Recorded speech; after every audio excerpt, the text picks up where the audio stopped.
Alexander pulls out his magic map.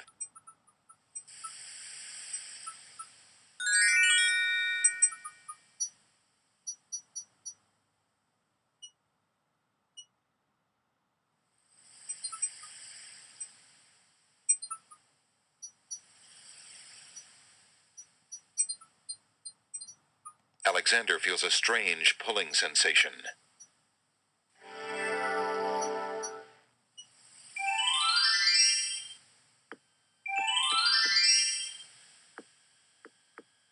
Great gods, did you see that? The man just appeared from nowhere. Perhaps he was sent by the spirits. I see no boat. He is an intruder, no matter how he got here. Grab him! Not again. Look, I'll leave. It's no problem. I think not. Let's go.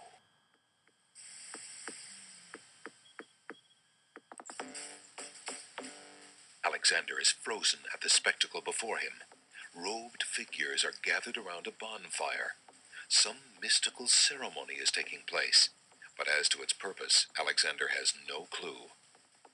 We found a trespasser on the beach, Archdruid. Uh-oh, Archdruid. Now what has Alexander wandered into?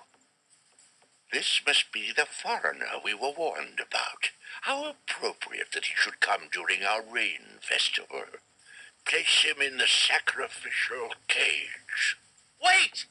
I must rescue the princess! There's an ancient druid saying, a man who would save others must first save himself. Alexander is pushed into the confining wicker cage.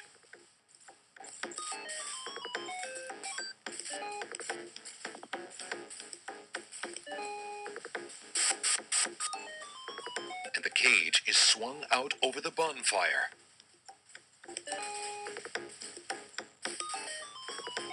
Alexander starts to feel a little warm.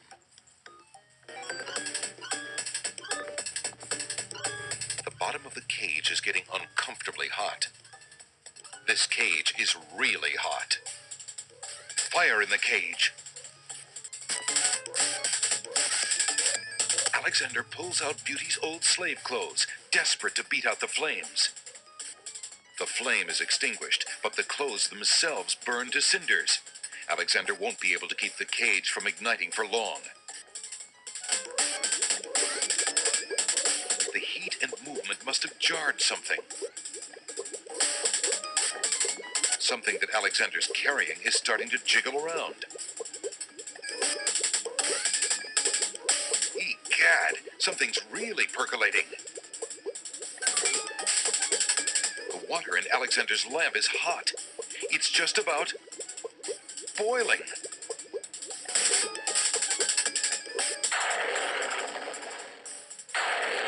Alexander feels a drop. It starts to rain.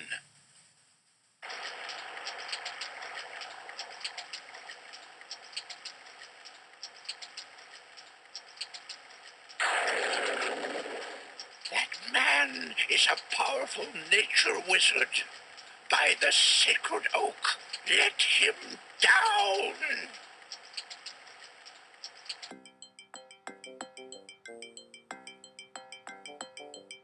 I must apologize for our rude welcoming committee. We've been feeling inhospitable ever since the winged ones stole our sacred miniature oak tree. Besides, Wizir Al-Hazred sent a message that we were to watch out for a highly dangerous foreign assassin. I assume you are the one he meant. I'm sure I'm precisely who he meant. I assure you, I mean to harm no one, unless that person threatens the princess. I'm sorry to have disrupted your ceremony, but I'm running out of time. What is it that you seek? The oracle on the Isle of the Sacred Mountain told me I should speak to you about the realm of the dead. She told me of 2 souls in unrest there that I might be able to free. Free souls in the realm of the dead? You're mad. The souls might be able to help me on my mission to save the princess. It's imperative that I do everything I can. The risks are not important. No. And yet getting yourself killed will hardly help the princess. But I will tell you what I know.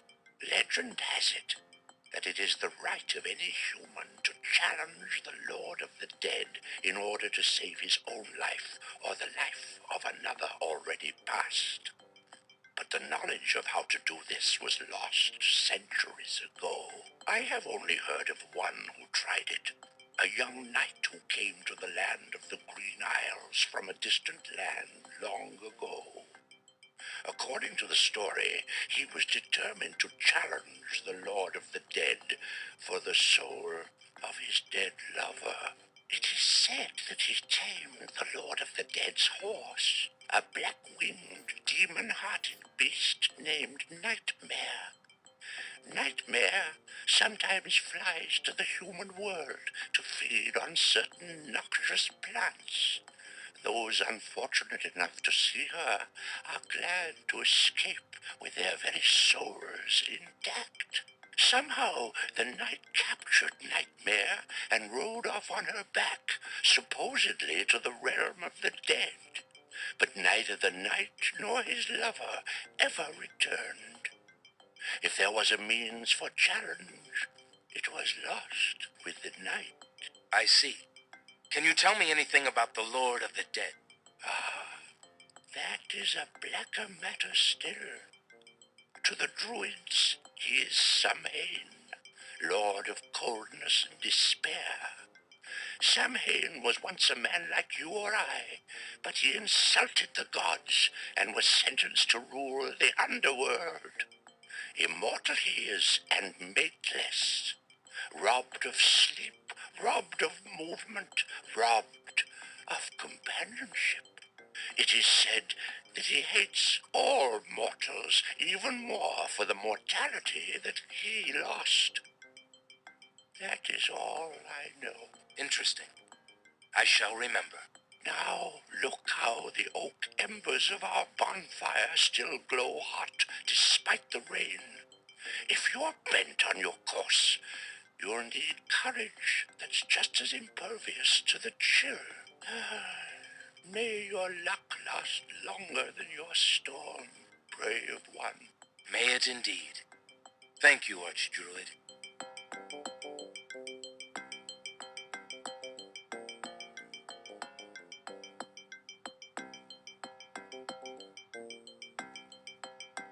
Alexander has already had enough close contact with that fire.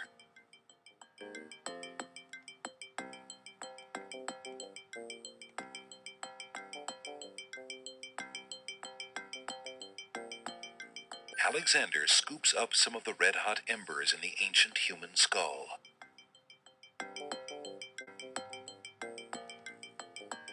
Alexander is carrying a human skull filled with embers. The embers are glowing with heat.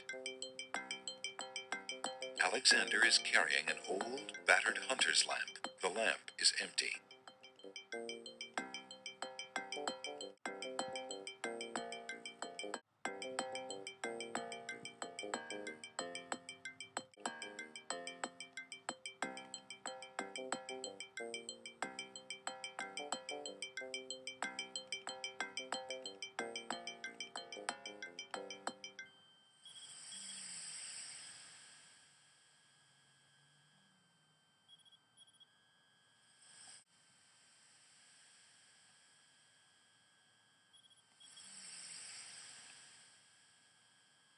Alexander pulls out his magic map.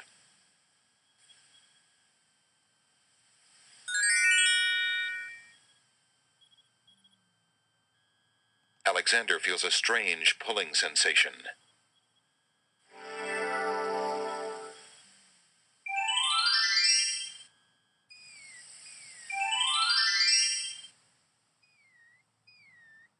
If you want to go to the only place that we know of that has a poisonous plant, here it is.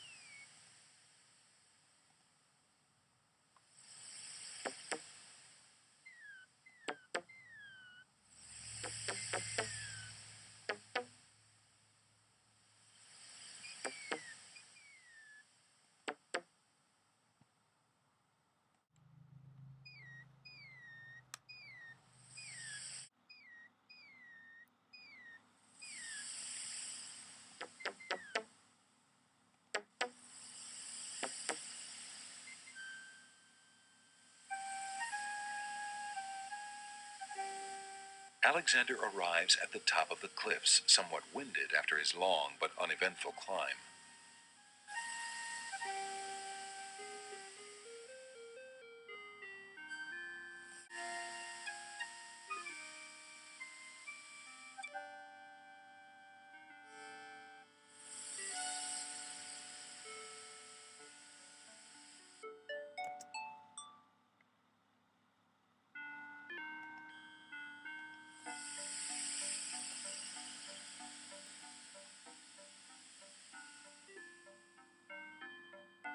Okay.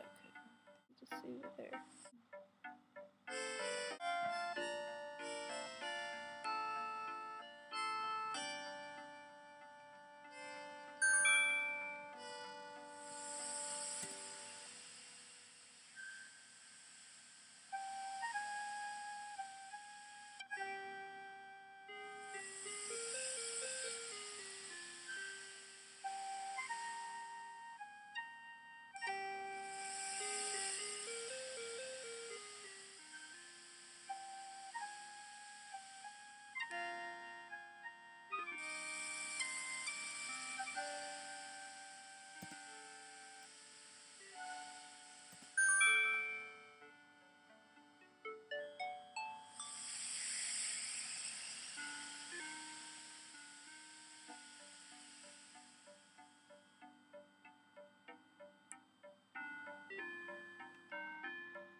Unable to resist the power of the enchanted smell, Nightmare approaches Alexander.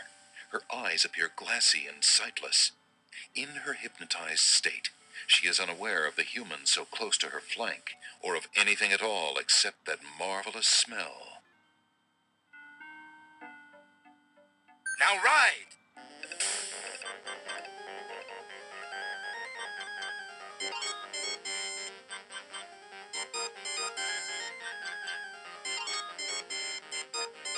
Nightmare deposits Alexander on a strange, cold world.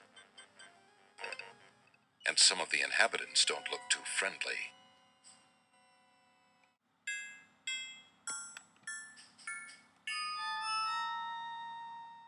Is it